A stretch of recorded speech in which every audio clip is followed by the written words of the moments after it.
Olá, boa noite. Hoje, 26 de maio de 2021, começando pontualmente, um pouco mais adiantado, hoje 19 horas, aqui na Diálogos Entre Nós. Clara acabou de entrar. Clara, já vou pedir o seu vídeo. E aí nós já começamos pontualmente. Uma noite fria em São Paulo, em algumas regiões do Brasil, inclusive. Eu acho que eu... Clara, eu mandei a conexão para você, será que chegou?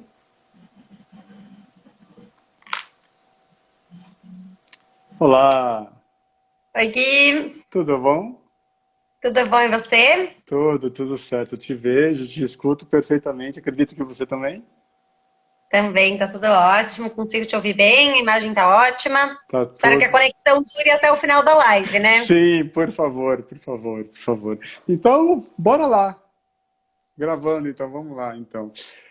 Boa noite, Clara, querida. Boa noite a todas, a todos e a todes. Hoje, dia 26 de maio de 2021, 19 horas, para o 35º edição live, palco virtual da Diálogos Entre Nós. Eu já começo super agradecendo o tempo, a generosidade e os conhecimentos de Clara, convidada aqui da noite. Clara, gratidão. Eu que agradeço, Gui, uma alegria estar com você e com todas as pessoas que estão com a gente hoje também. Maravilha, maravilha. Acho que o frio tá fazendo com que o pessoal fique um pouco acanhado de entrar, até porque a gente adiantou em meia hora para possibilitar a sua agenda. Então já vou dando aqui a abertura e o pessoal vai chegando e se junta a nós então.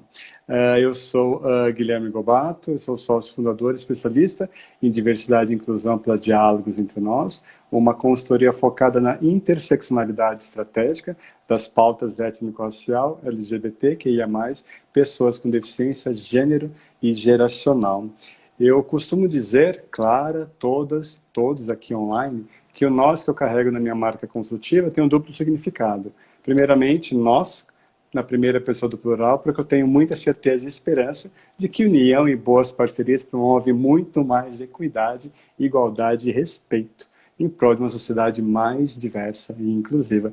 E o nós, também com plural de nó, obstáculos, dificuldades, que se configuram pontos essenciais para que juntas, juntos e juntos possamos desatar para mais inclusão e diversidades. Muitos foram os temas tratados aqui na Diálogos Entre Nós, nesses palcos virtuais, 23 edições lives ano passado. Hoje, a 35ª live, alcançamos a marca de 12 edições neste ano, e também 4 edições presenciais em 2019, junto ao Google for Startups, viabilizado pela plataforma de economia colaborativa O Poder da Colaboração. Tratamos de racismo religioso, ancestralidade, racismo estrutural, narrativas e protagonismo de carreiras trans, LGBTs, gênero, pessoas com deficiência.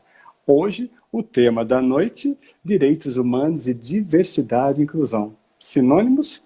Clara, eu vou rapidamente me audiodescrever, aí eu passo a palavra para você para que igualmente eu faça, caso tenha alguma pessoa cega ou com baixa visão nos acompanhando online e offline, e também na sequência eu pediria que você se apresente, por gentileza. Eu sou um homem, eu me autodeclaro branco, cisgênero gay, porque representatividade importa e muito. Uso uma camiseta preta, óculos de grau, uma barba e cabelo pretos curtos.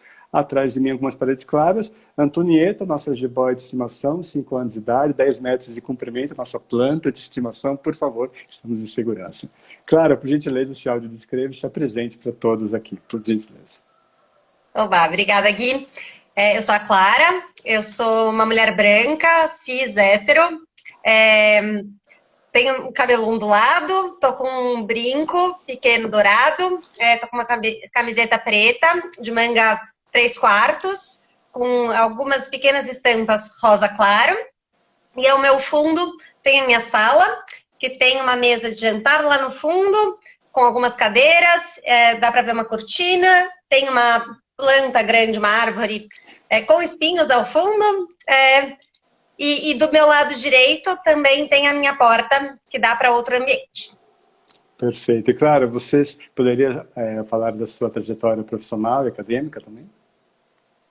Com certeza, Gui. Acho que essa é uma ótima pergunta para a gente começar a conversa, até porque quando a gente se apresenta, né, coloca no convite, por exemplo, mostra onde a gente está hoje, mas não conta de onde a gente veio. E quando a gente fala da meritocracia, a gente sempre do tal do mito da meritocracia, a gente sempre fala de onde a pessoa está, né? Nossa, que máximo, a pessoa é CEO, né? Ela é diretora de não sei aonde, e a gente nunca olha para o que ela percorreu para saber se efetivamente, e sem desmerecer, né? Quando a gente fala de privilégio, a gente nunca, não necessariamente desmerece o lugar em que a pessoa está. Mas a gente prestigia os desafios da trajetória de determinados grupos minorizados ou vulnerabilizados. E no meu caso, eu não tive esses desafios. Então, falar da minha trajetória é falar de uma trajetória de privilégios e de... eu venho de uma família de classe média alta, meus pais são brancos, assim como eu, são pais cis héteros, então também com esse aspecto. Tive acesso a algumas das melhores escolas paulistanas de São Paulo. Bom, paulistana de São Paulo é ótimo. Tive a oportunidade de estudar inglês desde pequena, enfim. E depois fui estudar Direito na faculdade. Trabalho no Tozini há 10 anos. Em 2021 completo agora 10 anos de casa. E trabalho hoje em dia com... já há 4 anos coordenando as nossas práticas pro bono, ou seja, coordenando as práticas de advocacia gratuita por impacto positivo, impacto social ou socioambiental. E no ano passado a gente lançou oficialmente, como fruto de uma trajetória de muitos anos trabalhando com o tema, mas no ano passado oficialmente a gente lançou a nossa área de empresa e direitos humanos, da qual eu sou responsável. Então, um pouco dando essa trajetória e colocando luz nos meus privilégios, acho que é importante para também a gente perceber que falar sobre a minha área é, na verdade, falar sobre os corpos que não estão ocupando esses espaços, né? Então, queria colocar luz nisso e obrigada pela sua pergunta. Maravilha, maravilha, Clara. E é sempre bom pontuar, né, de onde nós partimos em sociedade, uma sociedade altamente machista, classista, LGBT transfóbica, racista fundamentalmente, com preconceitos estruturais construídos social e historicamente falando. E até também pegando uma boa carona na sua fala sobre privilégio, sobre meritocracia e tal. Eu gosto muito de pontuar as minhas perspectivas de fala aqui, né? Eu não falo por alguém, né? Eu falo com alguém, eu falo com narrativas, em primeira pessoa a partir de mulheres negras, pessoas LGBTs, PCDs, inclusive para falar de direitos humanos, eu trago aqui a você como convidado excepcional, que tem uma trajetória de muita consistência e coesão na matéria, então é muito importante resguardarmos nossas perspectivas de fala, de forma a pontuarmos a partir de onde nós emitimos e quais os espaços de poder que nós acessamos em maior ou menor grau em relação a pessoas que não detêm os marcadores sociais que, por exemplo, nós aqui em comum temos. E aí, Clara, para rapidamente encaminharmos para a primeira pergunta, a primeira reflexão, um brinde a você aqui, eu trago uma rápida, enxuta problematização, né, resgatando até uma parte inicial de um artigo autoral que eu publiquei no LinkedIn em dezembro passado, quando do aniversário de celebração da Declaração Universal de Direitos Humanos. Aí eu começo assim, né, o que números como 7,8 bilhões, 72, 30 e 1 têm em comum? As mais de 7 bilhões e 800 milhões de diversidades humanas que vivem num planeta chamado Terra há exatos 72 anos contam com um conjunto de 30 artigos reunidos sob a égide da Declaração Universal de Direitos Humanos, que nasceu com seu célebre artigo 1º, o qual eu reproduzo aqui, e que faz, ao meu entender, reunir toda a humanidade como se fosse uma única apenas. O artigo 1º abre aspas. Todos os seres humanos nascem livres e iguais em dignidade e direitos. São dotados de razão e consciência e devem agir em relação uns aos outros com espírito de fraternidade. Dito isso, Clara, eu encaminho então a primeira pergunta, um brinde a você para nos trazer sobre direitos humanos e diversidade e inclusão, sinônimos. A pergunta central, de fato, né, se nós estamos tratando do mesmo assunto, a mesma temática, ao falarmos de direitos humanos e diversidade e inclusão. Então, eu pediria gentilmente que você nos trouxesse, nos brindasse com a sua visão sobre as intersecções e também as diferenças entre estes conceitos. Por gentileza, Clara. Obrigada, Gui. O primeiro ponto que eu queria trazer é como ia ser bom, como seria bom se a declaração estivesse certa de que todas as pessoas nascem com consciência, né? Os tempos atuais mostram que, na verdade, essa premissa estava absolutamente equivocada. Então, acho que esse é o meu primeiro disclaimer. Mas entrando efetivamente no nosso objetivo da conversa, acho que é interessante, Gui, a gente refletir sobre a evolução dos direitos humanos. Para responder essa pergunta. Mas tá bom, vou antecipar a resposta. A primeira resposta é: diversidade e inclusão são um pedaço dos direitos humanos. Então é impossível falar de diversidade e inclusão sem falar de direitos humanos. Acho que nos últimos anos a gente viu uma estigmatização da expressão direitos humanos, como se esse fosse um tema da esquerda exclusivamente, e como se esse fosse um tema que não é compatível, por exemplo, com o capitalismo propriamente. E, na verdade, os direitos humanos surgem com a burguesia, né? Então, acho que esse é um loop, um foco muito importante quando a gente vai falar sobre esse tema, porque não só não é compatível, como é criado pela própria burguesia para proteger os seus próprios direitos. Então, acho que esse é um primeiro esclarecimento que eu acho importante de ser feito. O segundo é que a evolução dos direitos humanos chegam na diversidade da seguinte forma. Começam com a proteção a direitos de todos, os tais direitos universais, né? Então, liberdade, igualdade, o lema da Revolução Francesa, igualdade, fraternidade, liberdade. Aliás, a primeira geração dos direitos são exatamente da liberdade, então eu inverti a ordem, mas depois, o que foram percebendo, o movimento, a história foi percebendo, que, na verdade, falar sobre certas igualdades não é a mesma coisa para você chegar na igualdade que a gente chama de material, ou seja, concretizar a igualdade e outros direitos, você precisa olhar para a realidade de cada grupo impactado.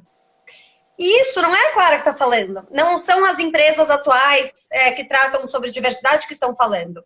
Isso é um movimento da década de 60.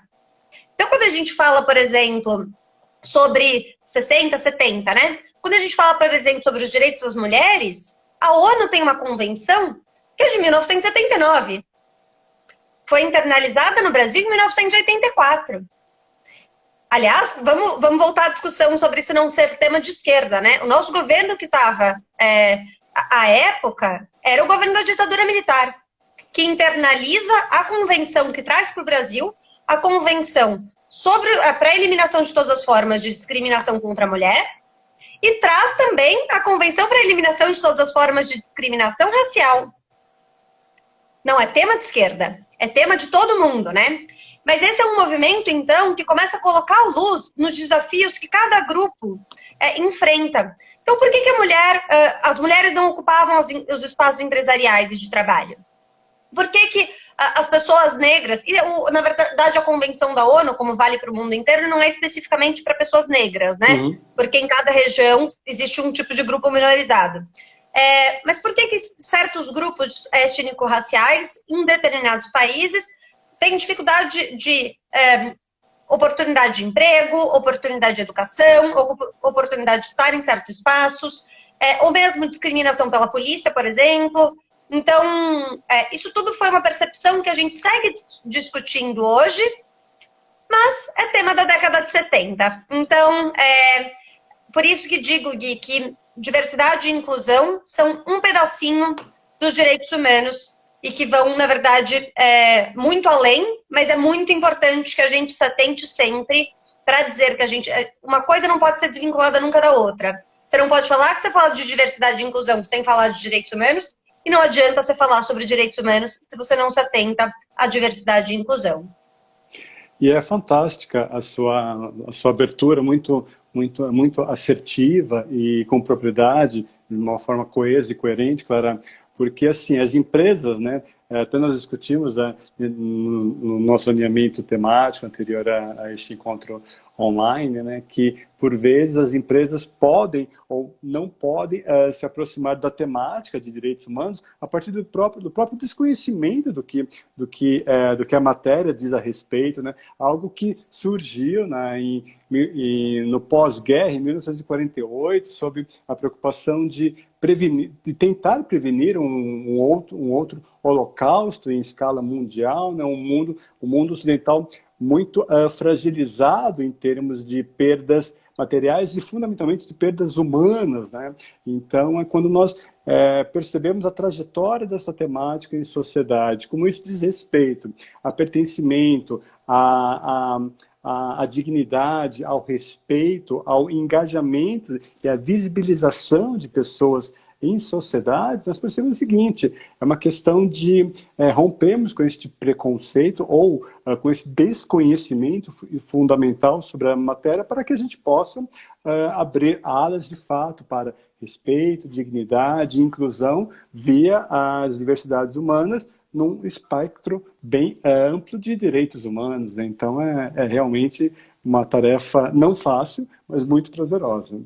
E aí, Clara, pontuando essas questões do que nos une aqui, né, diversidade, inclusão e direitos humanos, não há como não lembrar, né, que hoje, 26 de maio, ontem, na verdade, fez um ano da morte, execução de George Floyd nos Estados Unidos, e a partir disso, né, todo mundo presenciou abalos na sociedade ocidental a partir de pautas antirracistas, o Black Lives Matter, Vidas Negras Importam.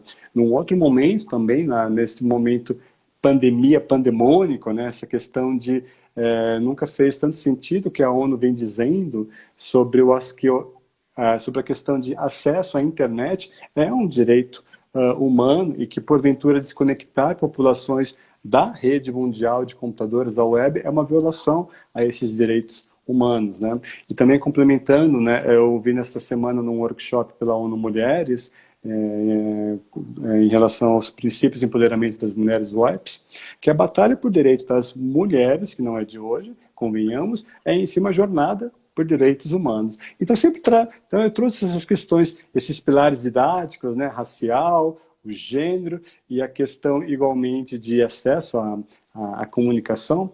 Como é que você, então, avalia, claro, tendo pontuado essas questões de direitos humanos, como é que você avalia que nós promovemos pautas que ainda reivindicam acessos a direitos fundamentais de boa parte da população mundial, apesar da agenda de direitos humanos, tal qual conhecemos hoje, ter sido institucionalizada, por assim dizer, no final da década de 40, 1948. Por gentileza.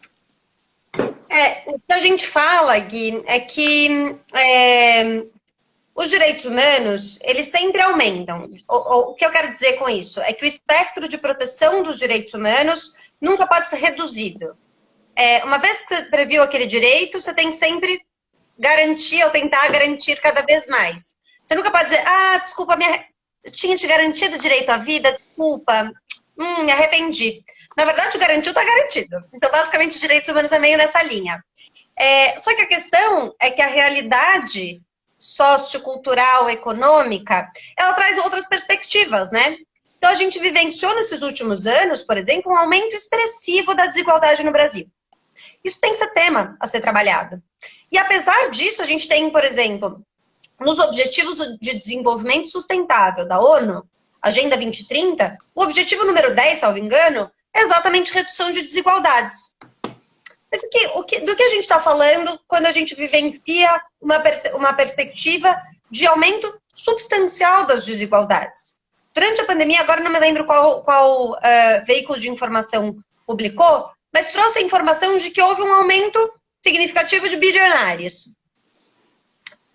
E um aumento significativo das pessoas que estão morrendo de fome. Há um percentual muito assustador de pessoas que não têm 3 refeições para comer por dia.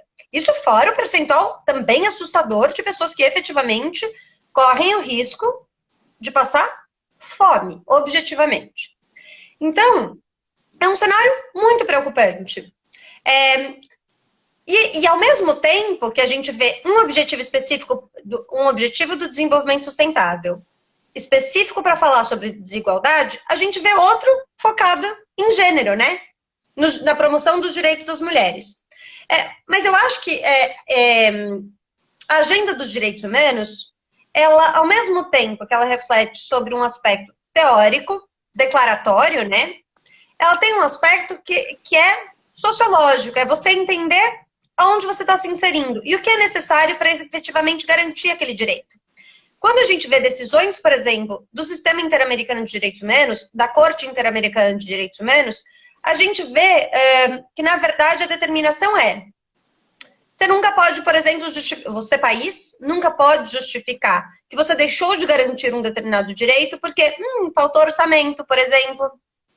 Um discurso muito comum. Aliás, como advogada de contencioso, de briga na justiça há muitos anos, a gente via que a maior parte, se você entrou com uma ação contra o Estado, o primeiro argumento que vem, reserva do possível. O que é a reserva do possível? Eu posso fazer só até onde eu dou conta com o meu dinheiro. Só que direitos humanos, não existe esse argumento, Estado. Direitos humanos têm que ser garantidos. E daí a gente olha para questões como você mencionou, como violência policial. George Floyd nos Estados Unidos, acho muito importante que os Estados Unidos combata o racismo policial. Mas o Brasil dá um baile nos Estados Unidos nesse campo, né? Um baile muito negativo. O Rio de Janeiro, por si só, já mata muito mais do que os Estados Unidos inteiro. A gente vê o caso de Jacarezinho e as pessoas, ou um segmento da população que atualmente ainda relativiza o impacto da violência policial, isso é muito preocupante. Porque a vida não pode ser relativizada. De forma alguma. E o nosso judiciário sequer indeniza famílias que são vítimas de violência policial, o que é muito preocupante. Porque se pressupõe que se você morreu com a arma da polícia, ou nas mãos da polícia, você era, entre aspas, bandido.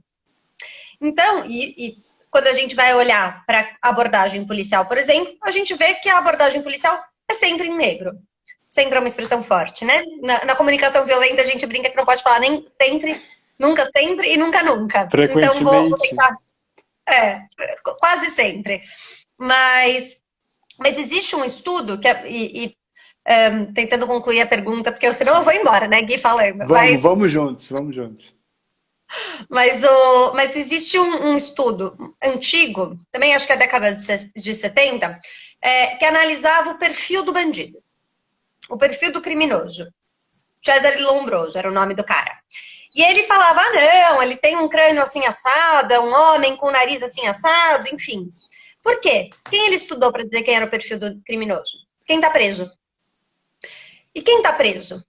Os grupos minorizados e vulnerabilizados, que são o foco da abordagem policial. E Cesare Lombroso na verdade, o discurso que continua vigendo hoje em dia no nosso país. Que Lombroso não era brasileiro, como vocês podem imaginar pelo nome. Mas é o nosso discurso atual. Não, o presídio está cheio de negro porque negro é mais inclinado à atividade criminosa. Foi morto pela polícia, era negro, mas é porque era bandido. E, na verdade, não. A polícia aborda porque tem um recorte específico de racismo estrutural. E mais do que isso, o racismo estrutural impacta não só quem está sendo abordado. Os policiais que mais morrem, Gui, são policiais negros. Não é possível isso. E a gente perpetuar isso é um problema muito estrutural.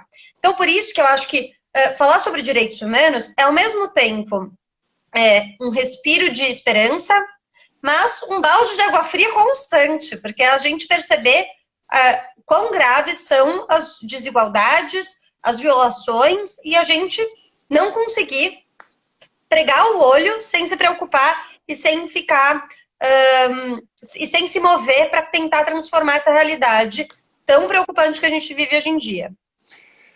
Fantástico. Clara, você deu aquela bola, aquela jornada nas estrelas, né? E aí eu tô pegando a bola aqui, é o seguinte, né? Quando você diz sobre vidas negras, pessoas negras num país altamente racista, né? Eu gosto muito de trazer uma fala que eu ouvi em primeira pessoa de Benilda Brito, já recebi aqui no palco virtual, amiga do coração, uma mulher negra lésbica, militante, ativista do movimento negro, que frequenta empresas tremendamente por inclusão das questões raciais. Ela diz que não há balas perdidas no Brasil, mas sim balas achadas em corpos negros, né? Então, quando nós naturalizamos esta falta, estas violações a direitos humanos para muito além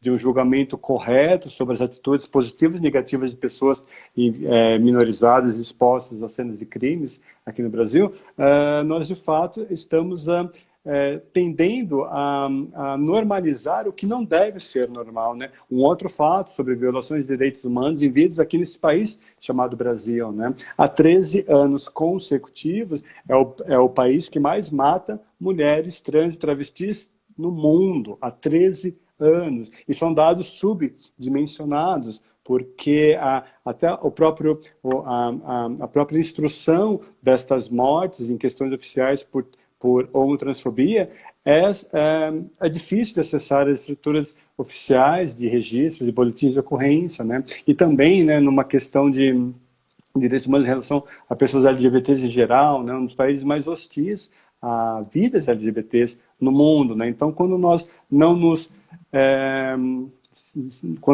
sentimos desconfortáveis nessas zonas de conforto, aí realmente porque o problema é muito mais sério, muito mais estrutural, negativamente falando, do que, de fato, como você mesma mencionou, né, consciência deveríamos todos ter, o próprio artigo 1º diz, mas acho que, ultimamente, nós estamos questionando das consciências em relação à população deste pequeno país chamado Brasil. Aí eu te falo o seguinte, Clara, desculpa, você ia falar alguma coisa? Não, ia te ouvir. Tem um comentário que passou aqui na timeline do Reis Mariano resgatando uma abordagem por Thomas Piketty, que faz uma abordagem muito interessante sobre o distanciamento abissal entre pobres e ricos e sua obra O Capital, né? Nós estávamos falando da questão da lista de bilionários e de uma lista crescente de pessoas que não têm o que comer, com alta insegurança alimentar. E esse é um tema, Gui, muito preocupante.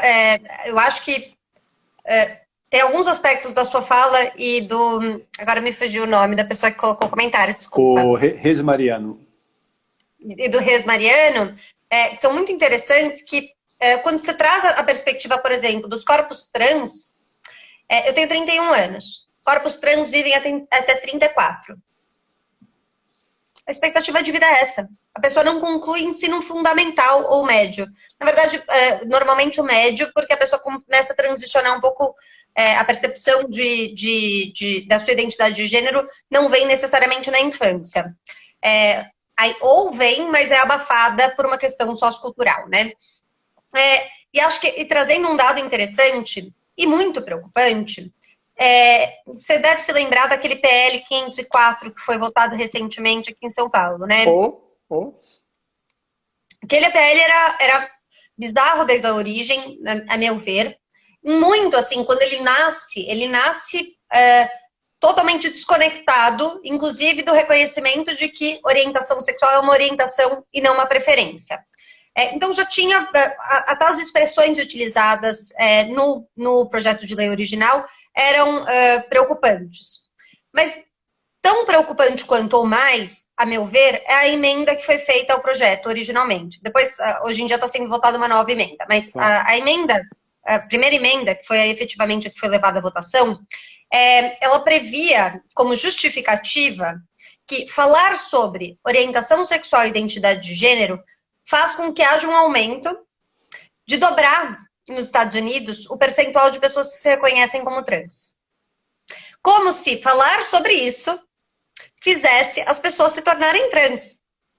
Então, se você ouve alguém falar sobre identidade de gênero, você fala, será que eu quero me reconhecer como outra identidade de gênero? E, na verdade, isso empodera as pessoas para que elas possam efetivamente se compreender, né?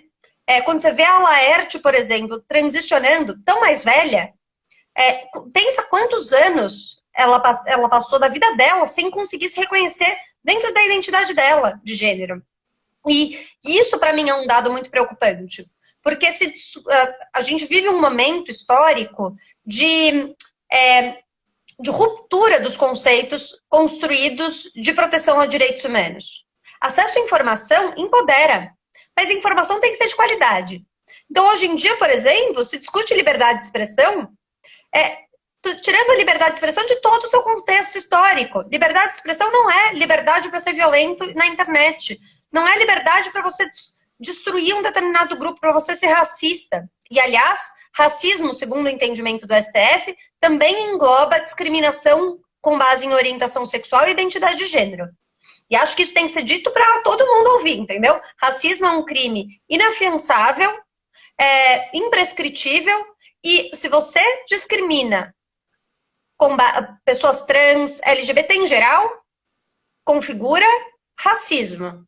Ou injúria racial e as demais tipificações, sem entrar no juridiquês, né? Mas eu acho que isso é muito importante de ser dito, porque se a gente não coloca luz nesse tipo de informação, as pessoas sentem que, na verdade, o direito delas de falar o que querem falar é mais importante do que o direito dos outros de serem respeitados. E isso a gente pode vir para... se eu não me engano, era Voltaire que dizia, né, que a sua liberdade vai até onde... o Aristóteles. A pessoa já começa a se confundir nos nomes, né? Mas a sua liberdade vai até onde ela esbarra na liberdade do outro. Então você nem precisa estar no século XXI para você conseguir refletir sobre isso. Basta que você pense em conceitos muito tradicionais. E então, por isso, Gui, eu acho que são tempos desafiadores de retomarmos os conceitos de direitos humanos, e também de diversidade e inclusão, para efetivamente dar a eles o contorno adequado de promoção dos direitos humanos e não de restrição dos direitos dos outros, para você poder ter o seu direito individual, que é a sua zona de conforto que você mencionou.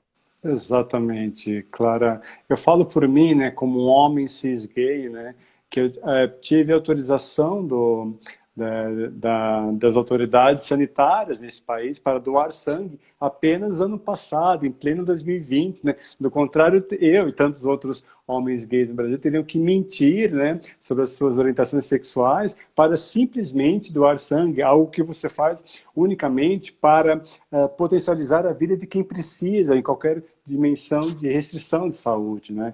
Então, numa questão de realmente respeitar, de realmente potencializar, de realmente incluir saberes, narrativas e conhecimentos diversos, sermos quem somos e amar quem amamos, ao final do dia, agregar valor à sociedade em geral, agregar valor às empresas com as quais nós lidamos, e está tudo bem, não importa qual recorte didático em diversidade e inclusão, o que importa de fato é essa promoção de respeito. O respeito é fundamental, né? Capa zero é a capa de um livro, aceitação. Eu costumava falar lá na página 3.810, mas hoje já estou indo lá para 5.890, né? Porque a aceitação cada vez mais é distante. Agora, compreensão e celebração das diferenças é fundamental para que a gente possa minimamente coexistir em bases saudáveis e sustentáveis em sociedade, né? E por falar em sociedade, Clara, particularizando um pouco sobre empresas, que é uma das pautas que nos une igualmente aqui, você lidera atualmente no escritório que trabalha, Tosini Freire, uma área que traz em seu nome uma associação muito significativa, né, que é empresas e direitos humanos, né? E igualmente na sua própria atuação também fica muito clara a consolidação de assuntos relacionados às áreas de compliance e de ESG. E aí, a partir de tudo isso, então, como é que você compreende o papel estratégico que as empresas têm a desempenhar na pauta que nos une aqui, direitos humanos? Por gentileza. Acho que só, primeiro dando legenda para as expressões, o tal do ESG na verdade, se a gente trouxer para o Brasil, ambiental, social e governança corporativa, que é o ASG. Mas é ótima essa perspectiva, Gui, porque eu mencionaria algumas expressões semelhantes ou que englobam a mesma perspectiva e de que gosto muito. A expressão empresas de direitos humanos ou direitos humanos em empresas surge no ano de 2011 com os princípios orientadores da ONU, que completam agora 10 anos em junho. E eles dão essa nova roupagem de que a empresa deve se atentar a todos os seus impactos, diretos, indiretos, reais, potenciais, positivos, negativos, em 4 dimensões, que são na comunidade em torno, ou seja, onde a empresa se insere, quem ela impacta indiretamente naquela região, no seu público interno, e daí entra muito, normalmente quando a gente fala de diversidade e inclusão, né, a gente fala sobre o público interno, contratar pessoas diversas e por aí vai. Mas diversidade e inclusão deve permear essas quatro dimensões. O impacto da sua atividade fim. Então, se eu tenho uma empresa super diversa, muito bacana, respeito todos os direitos trabalhistas, na hora de criar o meu empreendimento, eu olho para todas as comunidades impactadas e eu produzo armamento. Não é exatamente um respeito aos direitos humanos, né? Então, o impacto da atividade fim é muito importante e, óbvio, a gente deve olhar também pela perspectiva de diversidade e inclusão. Então, se eu produzo cosmético, que tipo de cosmético eu estou produzindo? Eu estou produzindo atento a todos os tipos de pele? Ou se eu produzo vestimenta, a Nike, por exemplo, lançou recentemente um tênis acessível para as pessoas com deficiência. A Samantha Bullock, de quem eu sou fã, ela produz roupas exatamente para pessoas com deficiência física ou outros tipos de deficiência, para ter certeza que são compatíveis. Então, por exemplo, as jaquetas que ela desenvolve são atentas para cadeirante e por aí vai. Então, o impacto da atividade fim e também a cadeia de fornecimento. Sempre que a gente lê no jornal uma matéria sobre tal empresa de grande porte viola direitos humanos, nunca é a empresa diretamente. Nunca, de novo, é uma palavra forte, mas via de regra não é. É a cadeia de fornecimento dela. Ou seja, ela contrata um fornecedor e esse fornecedor, digo mais, não é ele o primeiro, quem ela contratou diretamente que vai ter violação de direitos humanos. Provavelmente, o trabalho escravo, trabalho infantil e outras violações frontais a direitos humanos já reconhecidas no Brasil como tal, vão estar ou no quarteirizado, quinteirizado, estou usando uma expressão que não é técnica, né? Mas, enfim, no fornecedor desse fornecedor. Porque foi o mecanismo, a sofisticação da cadeia de fornecimento, exatamente para tentar, de alguma forma, restringir o espectro de responsabilização dessas empresas. E o que esse movimento sobre empresas de direitos humanos faz, e que também é essa pauta do ESG, ASG, é colocar luz no compromisso das empresas de olhar para todo o impacto da sua cadeia produtiva em direitos humanos. E quando a gente fala sobre direitos humanos, a gente naturalmente também está falando sobre as questões ambientais. E por que a gente coloca esse G junto com as questões ambientais e sociais? Porque se você não tem uma estrutura de governança no grande empresariado que faça com que os valores de sustentabilidade socioambiental ou atenção aos direitos humanos permeiem toda a cadeia produtiva, se você não tem essa estrutura de governança, fica o Departamento de Direitos Humanos, né? Só ele falando sobre esse tema. E fica um tema de uma pessoa só. Ou um tema de RH, se for diversidade e inclusão, ou um tema do Departamento de Sustentabilidade. E, na verdade, isso inviabiliza o avanço da pauta. Porque você precisa ter o seu departamento de vendas, sabendo para quem ele está vendendo, ou de compra e venda, né? Sabendo de quem ele está comprando, sabendo para quem ele vai vender. Você quer ter todo o perfil de cliente? Essa é uma pergunta muito importante, muito difícil para os nossos clientes, por exemplo. A gente nega cliente quando a depender do tipo de relação que houver com os impactos socioambientais. Ou a gente nega determinadas demandas, quando a demanda objetiva, por exemplo, criar impacto negativo ou desvio de lei. Por quê? Porque faz parte dos nossos valores éticos. Então, o avanço das pautas ESG são muito importantes por isso, E, em especial, porque o que se identifica hoje em dia é que as empresas transnacionais, ou algumas das empresas transnacionais, ou seja, que atuam em vários países, elas têm mais poder econômico do que vários dos países. Ou seja, se você não efetivamente garante que essas empresas estejam atentas a direitos humanos em todos os locais em que elas atuam, isso inviabiliza, porque os países não têm força suficiente econômica, ou alguns países não têm força suficiente econômica para reagir às violações que são cometidas. Então, por isso que entendo que o avanço da pauta de empresas e direitos humanos, ele é fundamental para que a gente possa avançar na concretização dos direitos humanos em todas as esferas da sociedade. Muito interessante, Clara, essas questões sobre a consideração, né, de conformidades e não conformidades para muito além do impacto direto que as empresas hoje produzem em sociedade, né?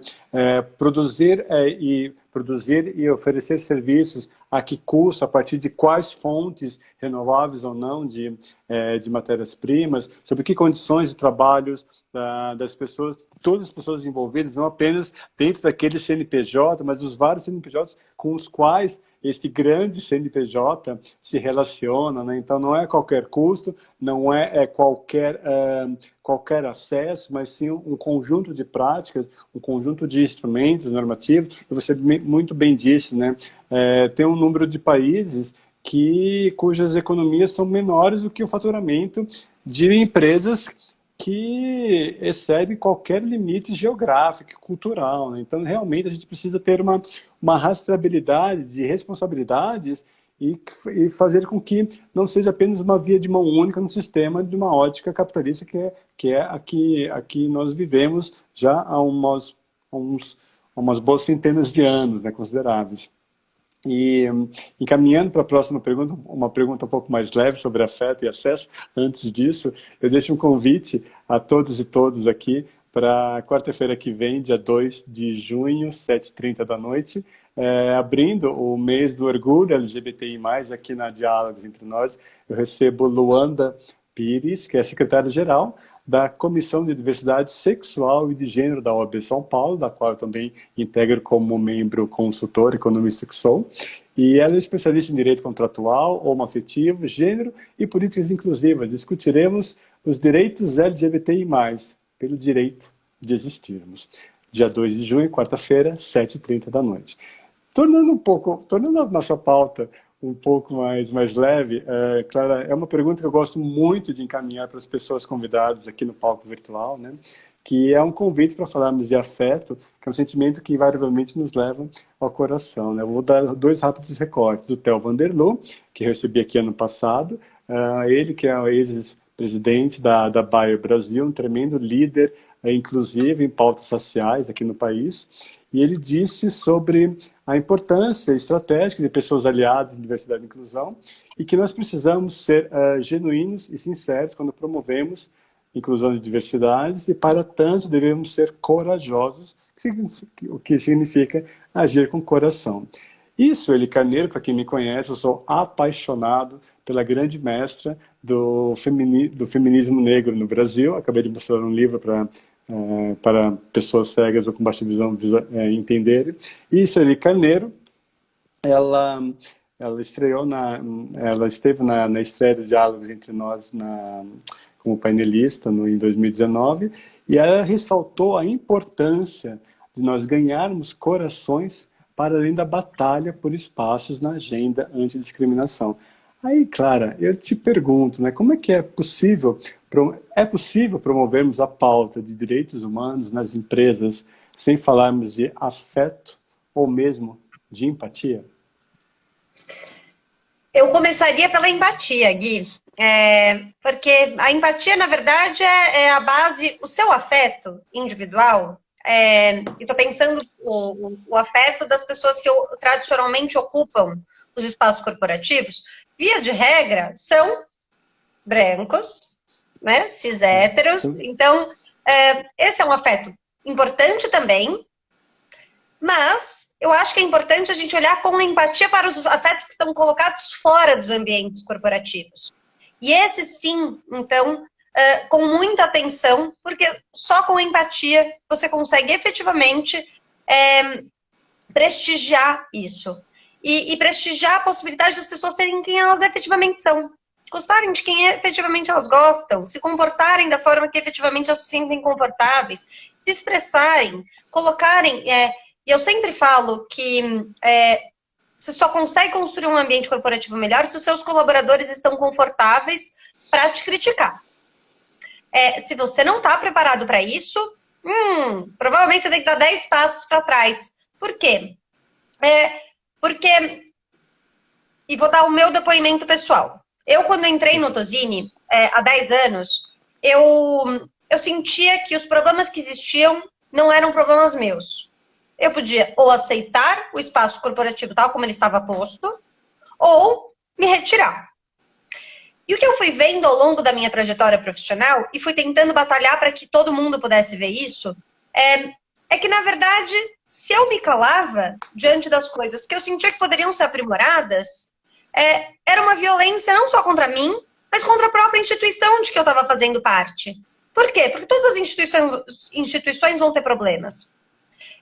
E por isso eu sempre falo para os meus clientes também que não se preocupe, sua empresa vai ter impacto negativo. Se você me disser que a sua empresa não gera impacto negativo em direitos humanos, você não está sabendo olhar para dentro. E o nosso espaço corporativo é a mesma coisa. Por quê? Porque famílias geram impactos negativos em direitos humanos. Eu gero impactos negativos em direitos humanos. Todos nós geramos. Obviamente as corporações também. Mas seus colaboradores são os seus olhos. Então quem pode te contar o que está acontecendo? Se existe assédio, se existe discriminação, se as pessoas estão fazendo piadinhas racistas, se as pessoas estão tratando os outros com respeito, fazendo piadinhas homofóbicas. Isso você só vai conseguir descobrir se os seus colaboradores estão numa postura... E não estou dizendo que é uma postura do tipo... você não sabe o que meu coleguinha fez. Não é essa postura. É a postura do tipo... Olha, eu acho que a gente poderia... O que você acha, empresa? Se a gente trouxesse a pauta XYZ? Eu sinto que os nossos colaboradores ainda não estão preparados para falar sobre ela. Ou, empresa, eu percebi que isso tem acontecido de forma sistemática dentro do espaço corporativo e isso me preocupa. Então, sentir que aquele espaço é tão seu que você quer trazer a sua visão de aspectos que podem ser melhorados e conversar com as pessoas e trazer para a empresa o seu olhar crítico. E muitas vezes a resposta pode ser: nossa, ótima ponderação, isso faz todo sentido, vamos implementar. Ou a resposta pode ser: esse é um ponto que a gente já refletiu sobre, faz todo sentido sua reflexão, mas infelizmente por XYZ a gente não vai conseguir implementar nesse momento.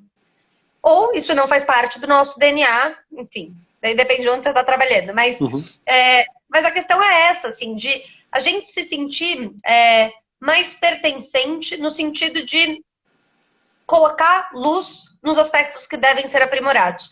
E adotar essa postura crítica, porém colaborativa sempre, em todos os espaços que a gente ocupa. Nos espaços democráticos, só com um olhar, uma reflexão crítica, em todos os espaços democráticos, federal, estadual, municipal, nos micro também, e também com esse espaço, essa postura crítica e colaborativa. Nas nossas famílias, nas nossas empresas, a gente vai conseguir avançar para que todas as pessoas, aos poucos, possam ter espaço para o seu afeto, espaço para serem quem efetivamente elas são. E ocuparem, claro, todos os espaços. Então, acho que as duas palavras que você trouxe, Gui, afeto e empatia, são elementos essenciais para que efetivamente a gente possa avançar na pauta de direitos humanos. Fantástico, perfeito.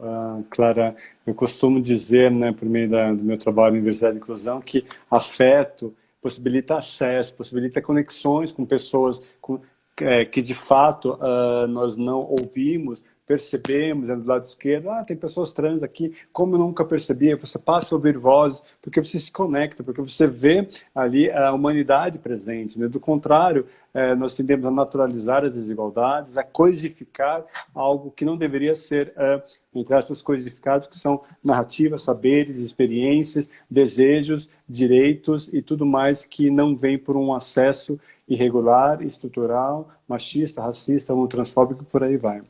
E, Clara, o que eu tenho a dizer é que, respeitando a nossa agenda combinada, a gente está se encaminhando para o final. Hoje começamos e terminamos mais cedo. Eu fico muito honrado e feliz de contar com as suas narrativas em primeira pessoa aqui no palco virtual. Te agradeço muitíssimo e eu peço uma reflexão final para que a gente se despeça esperançosos por mais direitos humanos. Por gentileza. Agradecer muito, muito, Gui. Como te disse já pessoalmente, mas agora faço na frente de todo mundo. Fiquei muito contente com o convite para estar aqui com você hoje, para estar aqui com todas as pessoas que estão nos assistindo, num espaço que já foi ocupado pela Sueli Carneiro, entendeu? É tipo, será que estou preparada para estar nesse ambiente? Tá sim, super. Mas te agradeço muito, foi muito bacana a gente conversar. E queria convidar, então, as pessoas como a gente falou, se manterem alertas, se manterem empáticas e colaborativas para que a gente possa avançar na pauta de direitos humanos, em especial atentas ao direito à vida de todos os nossos brasileiros e brasileiras, que tem sido tão colocado tanto em xeque, a nossa liberdade de expressão, e a nossa liberdade de expressão atenta aos outros direitos, e queria convidar ao respeito e à não discriminação, que também é um ponto tão urgente e cada vez mais urgente. Convido também todo mundo a sempre lembrar que enquanto a gente está aqui conversando, as pessoas estão morrendo de fome e de violência nas ruas. Então, se vocês puderem, dediquem o dinheiro que vocês puderem para cestas básicas, que hoje em dia, eu antigamente era do tipo, em vez de pagar a cesta básica, vai promover um projeto de transformação macro, mas hoje em dia a gente precisa voltar a olhar para a questão da fome. Então, contribuam como vocês puderem e fico super à disposição de todo mundo que nos assistiu, Gui, para a gente poder continuar no avanço dessas pautas, desses debates e que aos poucos eles estejam permeando todos os segmentos da sociedade. E desculpa, só um último convite, porque a gente está terminando agora, logo antes das 8, porque eu vou pular para uma outra live sobre pro bono. Então, se vocês quiserem ouvir sobre outro tema, agora sobre advocacia gratuita por impacto social, vou estar lá na live da FGV. Obrigada, Gui. Maravilha. E o acesso para a live da FGV? Está no YouTube. A página, depois, se vocês puderem acessar o meu... A página da FGV, pode deixar, então. Clara, gratidão enorme, como você bem trouxe, a questão de colaboração, né, juntos, para que todos, no artigo 1º da Declaração Universal de Direitos Humanos, faça de fato sentido. Ninguém para trás e todo mundo incluído. Um grande abraço e um beijo, gratidão, Clara, gratidão mesmo. Muito obrigada, gente. Uma ótima noite. Valeu, pessoal, Obrigada. até mais. Tchau, tchau. Tchau.